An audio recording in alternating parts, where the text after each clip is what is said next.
Good morning everyone. Welcome to PW only IAS. दोस्तों, आप सब लोग यूनाइटेड नेशन पॉपुलेशन फ़ंड के बारे में जानते होंगे। अब इसके द्वारा एक रिपोर्ट निकाली गई है, that is state of the world population 2025 the real fertility crisis. अब इस रिपोर्ट में इन्होंने अलग अलग देशों की पॉपुलेशन के बारे में बताया है। एंड अगर हम इस रिपोर्ट की बात करें तो इन्होंने इंडिया को दुनिया की सबसे ज़्यादा मोस्ट पॉपुलस कंट्री यहाँ पे बताया है, क्योंकि इनके हिसाब से भारत की पॉपुलेशन लगभग 146 करोड़ है। एंड अगर हम बात करते हैं सेकंड पॉपुलस कंट्री की, चाइना, वो लगभग 141 करोड़ के आसपास आपको देखने को मिल जाएगी। अब अगर हम बात करें दोस्तों भारत की एक्चुअल पॉपुलेशन की, तो हमारे पास जो आखिरी आंकड़ा है वो 2011 सेंसस का ही है। इसके बाद जो भी हैं वो एक तरह से अनुमान है। तो अगर आप नोटिस कर पाओगे, जो हमारा अनुमान कहता है उसके हिसाब से हमारी पॉपुलेशन लगभग 141 करोड़ के आसपास है। तो ये भी उससे थोड़ा सा ऊपर यहाँ पे हम बता रहे हैं यूनाइटेड नेशन पॉपुलेशन फ़ंड के द्वारा। बाकी अभी रिसेंटली जैसा हमने डिस्कस किया, सरकार सेंसस कंडक्ट करवाने जा रही है एंड जिसका रिज़ल्ट मार्च 2027 तक आएगा, तब हमें एग्जैक्ट पॉपुलेशन का आंकड़ा यहाँ पर पता लग पाएगा। पर आपको कुछ बातें और भी ध्यान रखनी है, जैसे फॉर एग्जांपल भारत का total fertility rate as per this particular report is nearly 1.9। And आप लोग जानते होंगे कि एक होता है आपका रिप्लेसमेंट फर्टिलिटी रेट, जो होता है 2.1। यानी कि अगर एक देश को अपनी पॉपुलेशन को मेंटेन करना है ना, तो ऑन एन एवरेज एक महिला 2.1 बच्चों को जन्म देती है। पर इंडिया का ये जो TFR है, ये इससे भी अब कम होता हुआ देखने को मिलेगा। इसका मीनिंग ये है कि लगभग अगले 40 साल हमारी पॉपुलेशन हमें बढ़ती हुई देखने को मिलेगी। लगभग 170 करोड़ पे जाके हमारी हाईएस्ट पॉपुलेशन हो जाएगी। उसके बाद से हमारे देश की जो पॉपुलेशन है वो कम होती हुई देखने को मिलेगी as per United nation population fund. साथ ही साथ अगर हम बात करें, भारत में आज के समय के ऊपर लगभग 68% पॉपुलेशन ऐसी है जो 15 से 64 साल के एज ग्रुप के बीच में है। यानी कि जो वर्किंग एज पॉपुलेशन है वो लगभग 2/3 आपको देखने को मिल जाएगी भारत की पॉपुलेशन का। तो जो एक अपने आप में काफ़ी अच्छी बात है, क्योंकि ये हमारे पास एक तरह की विंडो ऑफ अपॉर्चुनिटी है। अगर हमने अगले कुछ सालों का सही ढंग से इस्तेमाल किया, तो क्योंकि हमारे पास बहुत सारे ऐसे लोग हैं जो काम करने वाली एज के बीच में हैं, तो हमारे पास एक पॉसिबिलिटी बनती है आने वाले सालों में बहुत तेज़ी से ग्रो करने की। तो ये कुछ बातें थी जो इस रिपोर्ट के अंदर मेंशन करी गई थी। आई होप ये चीज़ें आपको यहाँ पे समझ आई होंगी। दोस्तों, डेट है आज की 11 जून 2025 एंड आप सभी का स्वागत है आज के प्रीलिम बूस्टर न्यूज़ डिस्कशन में। स्टार्ट करने से पहले मैं आपको बता दूं कि अगर आपको इस सेशन की PDF चाहिए तो आप मेरे Telegram channel Rishabh Sharma sir PW यहाँ पर जाकर इसकी PDF को डाउनलोड कर सकते हैं। चलिए स्टार्ट करते हैं पहले टॉपिक के साथ, सुप्रीम कोर्ट एनालिसिस या Supreme Court judgment on narco analysis test. इसको थोड़ा सा अंडरस्टैंड करते हैं कि आखिर इस चीज़ का मतलब क्या है। देखो, आप लोग नार्को एनालिसिस समझते हो। एक मैं आपको बहुत ही फेमस केस बताता हूँ, अरुषि हेमराज वाला जो केस हुआ था 2008 के अंदर। उसमें ना एक प्राइम सस्पेक्ट थे कृष्णा करके, उनके ऊपर यहाँ पे इस तरह से नार्को एनालिसिस हुआ था। इसकी यूट्यूब के ऊपर आपको वीडियो भी देखने को मिल जाएगी। तो एक्चुअल में पता क्या होता है नार्को एनालिसिस के अंदर, यहाँ पर एक पर्सन या जो सस्पेक्ट है उसके अंदर साइको एक्टिव ड्रग उसके अंदर एडमिनिस्टर करी जाती है। खासकर अगर मैं बात करूँ ना, तो आपको नाम ध्यान में रखना है सोडियम पेंटाथल का, ठीक है। दरअसल में इसको कई बार हम लोग ट्रुथ ड्रग के नाम से भी जानते हैं। वो इसीलिए इसको ट्रुथ ड्रग इसलिए बोला जाता है क्योंकि ये जो ट्रुथ ड्रग या जिसको आप लोग ट्रुथ सीरम भी कह सकते हो, ये एक पर्सन के अंदर इंजेक्ट किया जाता है। एक तरह से वो सेडेटिव वाली सिचुएशन में चला जाता है। तो ऐसा माना जाता है कि उसके बाद जो भी एक इंसान बोलता है उस टाइम वो थोड़ा सच ही ज़्यादा बोलेगा, झूठ बोलने की क्षमता कम हो जाती है जब इस पर्टिकुलर स्टेट में वो चला जाता है, राइट। ये है सोडियम पेंटाथल जो इंजेक्ट की जाती है एक एक्यूज की बॉडी के अंदर और जिसके माध्यम से वो सेडेटेड स्टेट में यहाँ पे चला जाता है, राइट। तो आप नोटिस करिएगा कि इस पर्टिकुलर टेस्ट का इन्वेस्टिगेटिव एजेंसीज इस्तेमाल करती हैं ताकि उनको इन्फॉर्मेशन मिल पाए। जब हाँ कहीं ना कहीं उनको लगता है कि सामने वाला बंदा कोऑपरेट नहीं कर रहा इन्वेस्टिगेशन के अंदर, उस समय इसका इस्तेमाल किया जा सकता है। पर पॉइंट ये है कि क्या कभी भी इस्तेमाल किया जा सकता है या इसके लिए कुछ अप्रूवल की ज़रूरत है। अब यही जो मुद्दा था ना, ये सुप्रीम कोर्ट में गया एंड सुप्रीम कोर्ट ने Amlesh Kumar versus state of Bihar के अंदर रूल किया कि अगर हम बात करते हैं ना इस पर्टिकुलर टेस्ट की, ये अगर वो सामने वाला पर्सन कंसेंट नहीं देता, अपनी मर्जी नहीं देता, तो उस केस में ये कंडक्ट नहीं किया जा सकता। Plus at the same time narco analysis में कोई बात बोली गई है वो कन्विक्शन का एक सिंपल केस नहीं बनता। यानी कि उसने जो बंदे ने बोला ना, उसके माध्यम से आप स्टोरी कंस्ट्रक्ट करने की कोशिश करो, आप बाकी और एविडेंसेस को कलेक्ट करने की कोशिश कर सकते हो जो भी उस पर्सन ने नार्को एनालिसिस टेस्ट में बोला है। पर सिर्फ नार्को एनालिसिस टेस्ट के बेसिस के ऊपर एक बंदे को कन्विक्शन हो जाएगी, ऐसा नहीं है। तो आपकी इन्वेस्टिगेशन में मदद के लिए है नार्को एनालिसिस, ना कि पूरा का पूरा चीज़ें सॉल्व करने के लिए। एंड ये तभी कंडक्ट किया जाएगा जब सामने वाले की तरफ से परमिशन होगा, वो वॉलेंट्री बेसिस के ऊपर अपना परमिशन देगा, एक कंसेंट देगा अपने एंड के ऊपर। अब आप नोटिस कर पाओगे कि इसमें यही बोला गया कि कंसेंट मैंडेटरी है। साथ ही साथ अगर बिना मर्जी के टेस्ट ये होता है तो वो article 23 that is right against self incrimination and right to personal liberty article 21 दोनों का एक तरह से उल्लंघन आपको देखने को मिल जाएगा। आप लोग जानते होंगे प्रोटेक्शन अगेंस्ट सेल्फ इंक्रिमिनेशन के बारे में, जो ये कहता है कि no person accused of any offence shall be compelled to be a witness against himself. ठीक है, इनफैक्ट ना ये Selvi versus state of Karnataka के अंदर भी यहाँ पे बोला गया था कि ये चीज़ें आपका इनवॉलेंट्री नार्को एनालिसिस जो है वो आपके इस आर्टिकल 23 को यहाँ पे वायलेट करती हैं। तो ये तभी एप्लीकेबल है जब एक्यूज पर्सन क्रिमिनल केसेस के अंदर होता है, तो ये बात आपको पता होनी चाहिए। बाकी आर्टिकल 21 की बात करें, ये क्या बात करता है कि that no person shall be deprived of his life और personal liberty except according to the procedure established by law. In fact इसको मेनका गांधी केस 1978 का इसने इसको वापस से रीइंफोर्स किया था। एंड अगर मान लीजिए आप ज़बरदस्ती नार्को एनालिसिस करवाते हैं, उससे कहीं ना कहीं मेंटल ऑटोनॉमी और पर्सनल लिबर्टी को यहाँ पे एक तरह से खतरा पहुँचता है। इसीलिए ये जो नार्को एनालिसिस टेस्ट अगर इनवॉलेंट्री किया जाए, it goes against article 21 as well. बाकी अगर हम बात करें ना, दरअसल में 2023 में पटना हाई कोर्ट का ऑर्डर आया था, वो बिल्कुल अपोजिट था इसके। तो इस बार सुप्रीम कोर्ट ने इसको बोल दिया है कि ये जो पटना हाई कोर्ट ने बोला था वो अनकॉन्स्टिट्यूशनल था, क्योंकि ऐसे आप नार्को एनालिसिस का वॉलेंट्री इस्तेमाल नहीं कर सकते। इससे प्रिवेसी का इन्फ्रिंजमेंट होता है एंड केवल और केवल इसी टेस्ट के माध्यम से हम कन्विक्शन नहीं कर सकते। ये कुछ बातें आपको यहाँ पे पता होनी चाहिए, राइट। अगले टॉपिक पे दोस्तों आते हैं, sustainable method for nickel extraction using hydrogen plasma. इसको थोड़ा अंडरस्टैंड करने की कोशिश करते हैं कि आखिर इसका मतलब क्या है। देखो, आप सब लोग निकल के बारे में आप लोग जानते होंगे, है ना। जब मैं निकल की बात करता हूँ, अपने आप में एक मेटल देखने को मिल जाएगा एंड ये सिल्वरी वाइट एक तरह का देखने में होता है, और इसको अपनी स्ट्रेंथ के लिए एक तरह से जंग नहीं लगता है इसको, it is corrosion resistance in nature and ये अलॉयज़ बहुत आराम से फॉर्म कर लेता है। जैसे फॉर एग्जांपल आप लोगों ने मोनल का नाम सुना होगा, इसमें क्या होता है, आपका निकल और कॉपर का एक आपका अलॉय आपको देखने को मिल जाएगा। इसके अलावा निकल, क्रोमियम, आयरन के अलॉयज़ आपको देखने को मिल जाते हैं। इसके अलावा बहुत सारे निकल और टाइटेनियम हो गया, एल्युमिनियम हो गया, इन डिफरेंट आपको अलॉयज़ यहाँ पे फॉर्म होते हुए देखने को मिल जाएंगे। अब निकल की अगर मैं बात करूँ ना, तो ये बहुत ही कम मात्रा में प्योर या मेटेलिक फॉर्म में नेचुरली पाया जाता है। तो नॉर्मली इसको आपको ओर से एक्सट्रैक्ट करना पड़ता है। और भी बहुत सारे मेटल साथ में होते हैं, जैसे for example copper, cobalt, iron, तो इनकी सल्फाइड और जो लेटराइट्स ओर्स होती हैं ना, उनसे यहाँ पे निकल को एक्सट्रैक्ट किया जाता है।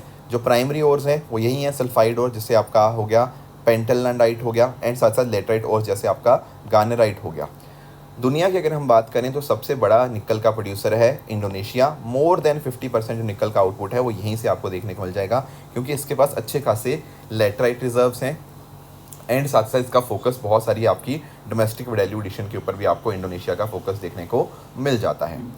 भारत की बात करें तो आपको उड़ीसा के अंदर जो जाजपुर डिस्ट्रिक्ट है उसमें सुकुंदा वैली, वहाँ पर आपको अच्छी खासी मात्रा में निकल देखने को मिलेगा। उसके अलावा अगर हम बात करें सल्फाइड फॉर्म के अंदर आपको निकल देखने को मिल जाएगा झारखंड की जो ईस्ट सिंहभूम डिस्ट्रिक्ट है। उसके अलावा यूरेनियम डिपॉजिट्स के साथ भी झारखंड के अंदर आपको देखने को मिल जाएगा। बाकी कर्नाटका, केरला, राजस्थान में भी इसके कुछ अकरेंसेस हमें यहाँ पे देखने को मिल जाते हैं।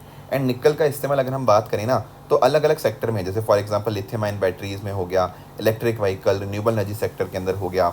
अगर मान लो आप आयरन के अंदर निकल को ऐड कर देते हो, उससे कहीं ना कहीं आपका जो प्रोडक्ट है बहुत ही मजबूत, बहुत ही आपका हो जाता है, तो वहाँ पर भी इस्तेमाल है। बाकी सिरेमिक्स हो गया, वेसल्स हो गया, आपकी स्टोरेज बैटरीज हो गया, इलेक्ट्रॉनिक सर्किट, ज्वेलरी, आपकी ग्लास ग्रीन कलरिंग हो गया, बहुत सारी अलग अलग जगह के ऊपर आपको निकल का इस्तेमाल देखने को मिलेगा। एंड साथ ही साथ as per international energy agency 2040 तक इसका जो डिमांड है वो 6 मिलियन टन को भी यहाँ पे क्रॉस कर जाएगी। तो ये कुछ बातें आपको निकल के रिगार्डिंग पता होनी चाहिए। ठीक है सर, यहाँ तक तो बात क्लियर हुई। अब होता पता क्या है कि अभी हम इसको करंट अफेयर्स में क्यों डिस्कस कर रहे हैं, इसका एक रीज़न है कि अभी तक ना जो निकल को बनाने का तरीका था वो थोड़ा सा अलग था। एंड उसमें बहुत ज़्यादा नुकसान इन्वायरमेंट को भी होता था। फॉर एग्ज़ाम्पल, इस पर्टिकुलर अभी तक जो ट्रेडिशनल तरीका था ना, उसमें क्या करते थे, सबसे पहला प्रोसेस था कैल्सिनेशन का, जहाँ पर आपकी जो ओर होती है ना उसको हम हीट करते थे। नॉर्मली आपकी या तो बिना ऑक्सीजन के या फिर लिमिटेड सप्लाई ऑफ एयर में यहाँ पे इसको किया जाता था ताकि इम्प्योरिटीज़ को हम यहाँ पे हटा पाएँ। फिर एक बार आपने कैल्सिनेशन का प्रोसेस किया, फिर स्मेल्टिंग का प्रोसेस आता था। स्मेल्टिंग के अंदर क्या होता था, एक हाई टेम्परेचर के अंदर हम मेटल को उसके ओर से अलग करने की कोशिश करते थे by the process of melting. ठीक है, स्मेल्टिंग का मतलब वही था कि एक तरह से हाई टेम्परेचर में ये चीज़ करी जा रही है। ठीक है, फिर आपका तीसरा प्रोसेस आ जाता था रिडक्शन का प्रोसेस। यहाँ पर पता क्या होता था, आपका जो मेटल ऑक्साइड है उससे आप मेटल तक पहुँच रहे हो। ठीक है ना, इसमें आप ऑक्सीजन को एक तरह से रिमूव करते हो। एंड लास्ट चौथा प्रोसेस होता रिफाइनिंग। रिफाइनिंग में क्या होता है, प्यूरिफिकेशन एक तरह से किया जाता है। अब यहाँ पर दिक्कत पता क्या थी कि ये प्रोसेस चलो ठीक है, इससे आपको निकल तो मिल जाएगा, पर इस प्रोसेस में कार्बन का इस्तेमाल होता है एज योर रिड्यूसिंग एजेंट। मैंने तीसरा प्रोसेस समझाया था ना, रिडक्शन, तो रिड्यूसिंग एजेंट के तौर के ऊपर इस्तेमाल होता था कार्बन का। अब रिड्यूसिंग एजेंट में क्या होता है, आप इसको कई बार ना रिडक्टेंट भी आप इसको बोल सकते हो। ये जो रिड्यूसिंग एजेंट होता है, ये ऐसा सब्सटेंस होता है जो अपने इलेक्ट्रॉन्स खो देता है एंड किसी और को इलेक्ट्रॉन्स दे देता है, तो खुद में अपने आप में रिड्यूस हो जाता है। अब अगर कार्बन एक तरह का रिड्यूसिंग एजेंट है, उससे कहीं ना कहीं आपके पास इन दी एंड फॉर्मेशन होगा किसका, कार्बन डाइऑक्साइड का। तो आप समझ गए कि ट्रेडिशनल तरीके के अंदर आपका कार्बन डाइऑक्साइड प्रोड्यूस होता है जो अपने एनवायरनमेंट के लिए काफ़ी खतरनाक है। राइट, तो ये कुछ इश्यूज थे, पर अब हमने इसका दूसरा तरीका यहाँ पे निकाल लिया है। नई मेथडोलॉजी में क्या होगा ना, हम हाइड्रोजन प्लाज्मा बेस्ड एक्सट्रैक्शन करेंगे। अब आप लोग जानते होंगे जो स्टेट्स ऑफ मैटर के बारे में, जैसे एक होता है सॉलिड, एक होता है लिक्विड, एक होता है गैस, एंड जो फोर्थ स्टेट ऑफ मैटर है that is known as the plasma. Plasma में हम क्या करते हैं, प्लाज्मा में जैसे हाइड्रोजन प्लाज्मा की अगर मैं बात करूँ ना, यहाँ पर हाइड्रोजन गैस को आप प्लाज्मा स्टेट के अंदर लेकर आएंगे, यानी कि आप high energy electrons electric arc के माध्यम से आप हाइड्रोजन गैस को तोड़ोगे इनटू हाई एनर्जी आयंस जो कि एक प्लाज्मा स्टेट में एंटर कर चुके हैं। तो बहुत ही एक hot reactive and fast acting आपको स्टेट ऑफ मैटर देखने को मिल जाएगा। अब इसके माध्यम से क्या होगा, जो पिछले स्टेप के अंदर आप कार्बन को इस्तेमाल कर रहे थे ना एज अ रिड्यूसिंग एजेंट, जिस वजह से इन दी एंड फाइनल प्रोडक्ट हमारा कार्बन डाइऑक्साइड निकल के आ रहा था, अब उस कार्बन को रिप्लेस कर दिया है हाइड्रोजन ने। एंड इसकी रिप्लेसमेंट की वजह से अब कार्बन डाइऑक्साइड फाइनल प्रोडक्ट नहीं होगा, अब आपका वाटर H2O आपका फाइनल प्रोडक्ट होगा, जिससे कार्बन डाइऑक्साइड की जो एमिशंस थी वो काफ़ी हद तक कम हो जाएंगी। एंड एक तरह से हम बहुत अच्छे ढंग से, एनर्जी एफिशिएंट ढंग से अपने निकल को यहाँ पे एक्सट्रैक्ट कर पाएंगे। तो आप नोटिस कर पाओगे कि ये अपने आप में प्रोसेस काफ़ी बेहतर है। ठीक है, तो ये कुछ बातें थी जो आपको पता होनी चाहिए। बाकी जो केमिकल रिएक्शन है ये ज़्यादा एनर्जेटिकली फेवर्ड है क्योंकि इसमें highly reactive and unstable nature आपको प्लाज्मा का देखने को मिल जाता है। So it is a sustainable method for nickel extraction using hydrogen plasma. Next आते हैं अगले टॉपिक पे, अंडरस्टैंड करते हैं हींग कल्टीवेशन के बारे में। दोस्तों, हींग कल्टीवेशन के बारे में जब मैं डिस्कस करना चाहूँगा ना, सबसे पहले हम हींग के बारे में समझेंगे। देखो, हींग को ग्रो करने के लिए ना थोड़ा ठंडा क्लाइमेट चाहिए, ड्राई क्लाइमेट चाहिए, बहुत ज़्यादा बारिश नहीं होनी चाहिए। जैसे फॉर एग्जांपल इसके लिए जो बारिश सही रहती है ना, वो 200 mm या उससे कम चाहिए होती है। किसी किसी केसेस में 300 mm तक जा सकती है, पर उससे ऊपर तो बिल्कुल भी नहीं बारिश की ज़रूरत होती है। और टेम्परेचर रेंज जो होती है वो 10 से 20 डिग्री सेंटीग्रेड, जिसमें मैंने बताया कोल्ड रीजन के अंदर ये ज़्यादा अच्छे से थ्राइव करता है। एंड काफ़ी एक्सट्रीम टेम्परेचर भी ये विस्टैंड कर सकता है, पर सबसे आइडियल 10 से 20 डिग्री सेंटीग्रेड ही आपको देखने को मिल जाएगा। एंड इसीलिए आपको ईरान, अफगानिस्तान, सेंट्रल एशिया के अंदर ही ग्रो होता हुआ मेजरली हींग देखने को मिल जाएगा। इसको सैंडी और वेल ड्रेन सॉइल चाहिए और मॉइस्चर बहुत ही कम चाहिए होता है। एंड आप लोग जानते होंगे यार, हम लोग तो खाने की चीज़ों के अंदर हींग का खूब इस्तेमाल करते हैं, राइट। अब हींग जो है ना, आप नोटिस करके पाइएगा, इसको हम लोग एसाफोटिडा भी बोलते हैं। ठीक है ना, ये एक्सट्रैक्ट किया जाता है, यहाँ पर आप नोटिस कर पाओगे पिक्चर्स के अंदर, as an oleo gum resin. Oleo gum resin की जब मैं बात करता हूँ ना, ये एक तरह का ऐसा सब्सटेंस कह सकते हो जिसमें आपका एक सर्टेन जो प्लांट्स होते हैं वो इस सब्सटेंस प्रोड्यूस करते हैं, जिसमें आपका रेजिन, गम और इम्पॉर्टेंट जो एसेंशियल ऑयल्स हैं वो आपको देखने को मिल जाएंगे।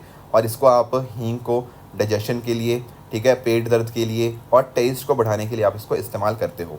अब इंडिया में क्या ये ग्रो होता है? The answer is yes, grow होता है, पर इंडिया बहुत ज़्यादा कोई ऐसी फेवरेट जगह नहीं है हींग को ग्रो करने के लिए, क्योंकि ये सारी कंडीशन भारत के अलग अलग हिस्सों में मिलना काफ़ी मुश्किल होती है। पर इंडिया में ये ग्रो डेफिनेटली किया जाता है। जैसे फॉर एग्जांपल आप नोटिस कर पाओगे हिमाचल प्रदेश में अच्छी खासी मात्रा में इसको ग्रो किया जाता है। आपका हाथरस जो है ना यूपी के अंदर, उसकी हींग को जीआई टैग भी यहाँ पे मिला हुआ है, ठीक है ना। तो अभी क्या किया गया है, आपका जो CSIR IHBT है, CSIR तो आप लोग जानते होंगे, IHBT is nothing but institute of Himalayan bio resource technology. ये पालमपुर के अंदर आपको CSIR IHBT देखने को मिल जाएगा। उसने पहली बार सक्सेसफुल फ्लावरिंग करी है हींग की, जिस वजह से हमें थोड़ा सा और अच्छा कॉन्फिडेंस आया है कि इंडिया में हम हींग की खेती को बहुत ज़्यादा बढ़ा सकते हैं।